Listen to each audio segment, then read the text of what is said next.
आज शनिवार, पण प्रतीकशी काही भेट झाली नाही. म्हणून मी प्रतीकला हाय असा मेसेज केला. अगदी 2 मिनिटाच्या आत रिप्लाय आला. हॅलो, अरे मी तुला मेसेजच करणारच होतो. खरं तर उद्या मी जरा फ्री असणार आहे संध्याकाळी. जर तुलाही वेळ असेल आणि तुझ्या घरच्यांना चालणार असेल तर लंच करूयात सोबत. अरे मला विचारायला लागेल, मी विचारून सांगते तुला. प्रतीकची अशी ऑफर ऐकून मी तर चक्रावूनच गेले. पण तसंही उद्या सगळेजण पूजेसाठी जाणार होते आणि मला जायला जमणार नाही असा सगळा विचार करून मी संदेशला म्हणजेच माझ्या मिस्टरांना याबद्दल विचारलं. त्यांनी लगेच म्हटलं, अरे बा छानच की, तशीही उद्या तू एकटीच घरी आहेस, तुलाही सोबत होईल. बोलवून घे, कोण मित्र आहे त्याला. अशा संदेशचं एवढं चांगलं बोलणं ऐकण्याची माझी पहिलीच वेळ. पण तरीही जरा बरं वाटलं. प्रतीकला कॉल करून सांगितलं, बाहेर जाण्यापेक्षा घरी बाळ आहे तेव्हा तूच घरी येशील का लंचसाठी. व्हाय नॉट म्हणत तोही तयार झाला. लंचसाठी आज काय काय बनवायचं याची तयारी करत असताना अचानक संदेश तिथे आला आणि म्हणाला, काय आज येणारी स्वारी जरा विशेष दिसते, चांगलीच तयारी चालली आहे. अहो तो माझा शाळेतला मित्र आहे ना, म्हणून, बाकी काही नाही. फक्त मित्रच ना. संदेशने मला टोमणा मारला. मलाही कळला होता, पण तरीही मी शांत राहणे पसंत केले. तसं गंमत ग, म्हणून तो तिथून निघून गेला. संदेश हा देखील माझा प्रियकरच. आमचं लव्ह मॅरेज झालेलं. मी त्याची प्रियसी, पण फक्त लग्नापूर्वीची. एकदा का प्रेयसीची बायको झाली की सगळं संपलं म्हणून समजा. माणूस आपल्याला गृहीत धरायला लागतो. आपण गृहीतक बनण्याइतकं वाईट दुःख जगात दुसरं काहीच असू शकत नाही. असो, सासूबाई, बाबा आणि संदेश तिघेही पूजेसाठी निघणार होते आणि आम्ही दोघेच घरी होतो. रविवारी दुपारी 1 वाजेच्या सुमारास दरवाजाची बेल वाजली. मी लगबगीने दार उघडले. समोर अक्षरशः प्रतीकला बघून मिठीच मारावी असं वाटलं, पण स्वतःला आवरत त्याला आत बोलवले आणि त्याला पाणी दिलं. प्रतीकने विचारलं, अरे घरचे सगळे गेले का पूजेला. मी उत्तर दिलं, हो. अच्छा, बाकी मिस्टर काय करतात मग तुझे. अरे ते शाळेवर शिक्षक आहेत. अरे वा, मस्तच की. आमच्या चांगल्या गप्पा रंगल्या असत्या मग ते असते तर. हो ना, पण पूजा ही महत्वाची होती ना. बरं ते सोड, आधी आपण जेवण करूया आणि मग गप्पा. मीच विषय बदलण्याच्या हेतूने बोलले. हो, हे बाकी बरं आहे तुझं.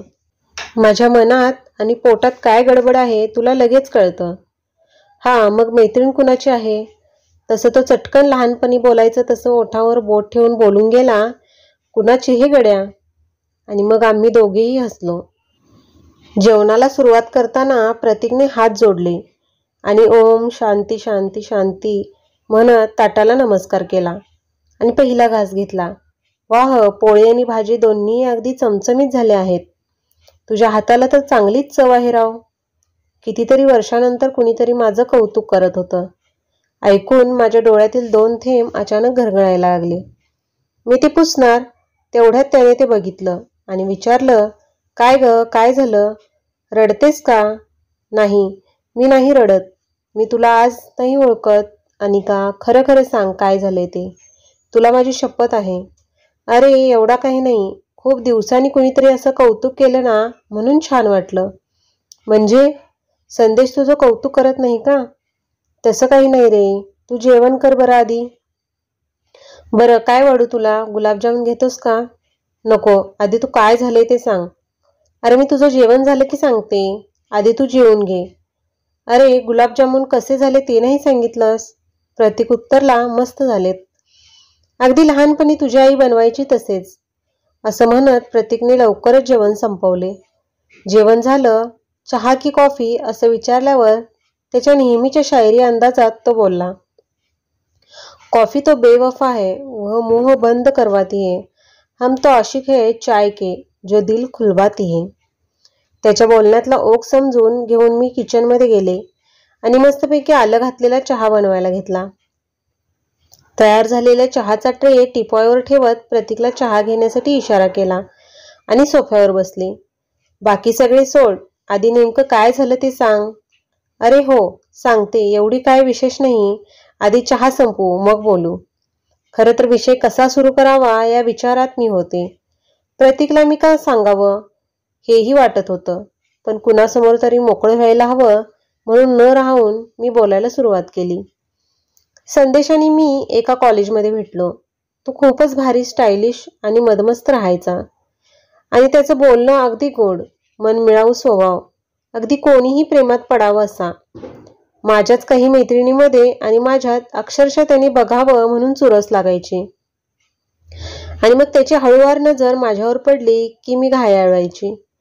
असेच 1.5 वर्ष सगळं मस्त चालू असताना आम्ही लग्न करायचं ठरवलं. माझ्या घरचे तर तुला माहिती आहे, त्यांनी या लग्नाला नकार दिला. तरीही मी सगळ्यांना सोडून संदेशसोबत निघून आले आणि आता वाटतं तीच माझ्या आयुष्यातील सगळ्यात मोठी चूक झाली. लाटांचा वेग वाढत चालला की त्यांना सावरणारा एक किनारा लागतोच, तसं आपल्याला सावरणारं कोणीतरी असायला हवं होतं. परंतु मी तर सर्वच सोडून आले, त्यामुळे मला कुठलाही आधार नव्हता. 1.5 वर्ष इकडे आल्यावर सगळं सुरळीत चालू होतं. संदेश शाळेवर जायचा, माझी खूप काळजी घ्यायचा, शिवाय माझा जॉबही मस्त चालू होता. 1.5 वर्षानंतर मात्र सासूबाई इकडे आल्या आणि मग हळूहळू सगळं संपायला लागलं.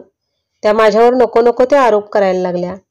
मी काही भाजीपाला आणायला जरी बाहेर पडले तरी त्या भाजीवाल्यासोबत तासनतास बोलत उभी राहिली असं काही सांगून संदेशच्या मनात माझ्याबद्दल काही नको नको ते भरवलं. तोही मला आईच्या चष्म्यातून बघायला लागला. असंच एक दिवस आपली मैत्रीण मयुरीला बोलले, काय होतंय ते सांगितलं. तिने मलाच समजावलं, अरे एक बाळ घरात आलं ना की सगळं व्यवस्थित होईल. असलेली नोकरी सोडून बाळाबद्दल विचार करायला सुरुवात केली. कसं तरी घरच्यांना तयार करून मी माझी मनाची तयारी केली आणि लग्नानंतर 3ऱ्या वर्षात घरी एक छोटा पाहुणा आला. आमच्या दोघांच्या नावावरून त्याचं नाव अनिश ठेवण्यात आलं. घरात सगळे आनंदी बघून मला तर खूप छान वाटत होतं. वर्षभर सगळं एकदम छान चाललं. सासूबाई पण खुश वाटत होत्या. अनिशला सांभाळण्यातच गुंग असायच्या. खरं तर डॉक्टरांनी आमचं खूप छान समुपदेशन केलं होतं. तेव्हापासून सासूबाईमध्ये बराच बदल झाला होता. मला तर सगळेच एकदम नवीन आणि आनंदी वाटत होतं. पण जसं मर्फी म्हणतो, सर्व काही सुरळीत चालू असताना काहीतरी विपरीत घडण्याची तयारी सुरू असते. माझ्यासोबत अगदी तसंच झालं. अचानक संदेश घरात चिडचिड करायला लागला आणि अनिश थोडा मोठा झाल्यापासून माझ्याजवळ मन मोकळं बोलत सुद्धा नाही. मी माझ्या जवळ पण येत नाही. तुला विश्वास बसणार नाही, पण मागच्या 2 वर्षापासून त्यांनी मला कधी मिठी मारलेली सुद्धा मला आठवत नाही. काही महिन्या अगोदर त्यांच्या एका मित्राकडून मला कळलं की इयत्ता 12वी मध्ये शिकणाऱ्या एका मुलीसोबत सध्या तर हे खूपच क्लोज आहेत. माझा संदेशवर तसा पूर्ण विश्वास आहे, पण सध्या घरातले वातावरण बघता मला संशय आला. मी त्याच्या मोबाईलमधील मेसेजेस त्यांना समजू न देता वाचायला लागले आणि मग ज्याची भीती होती तेच झालं. अचानक मोबाईलमध्ये प्रमोद नावाचे कुणाचा तरी व्हॉट्सअप मेसेज आला, मिस यू. ते वाचल्यावर मी पूर्ण चॅट ओपन केली तर त्यात अजून बरंच काही भेटलं. ते बघत होते तेवढा संदेश आला. माझ्या मोबाईलला हात का लावला म्हणून मोठ्याने ओरडायला लागला. मी त्याला कारण सांगितलं, पण तो ऐकायला तयार नव्हता. शेवटी मीच माघार घेतली आणि नंतर बोलू असं ठरवलं. अनिका संदेशला बोलू शकेल का? नेमका प्रतीक यात तिची काही मदत करेल का? या सर्व प्रश्नांची उत्तरे जाणून घेऊया पुढील भागात.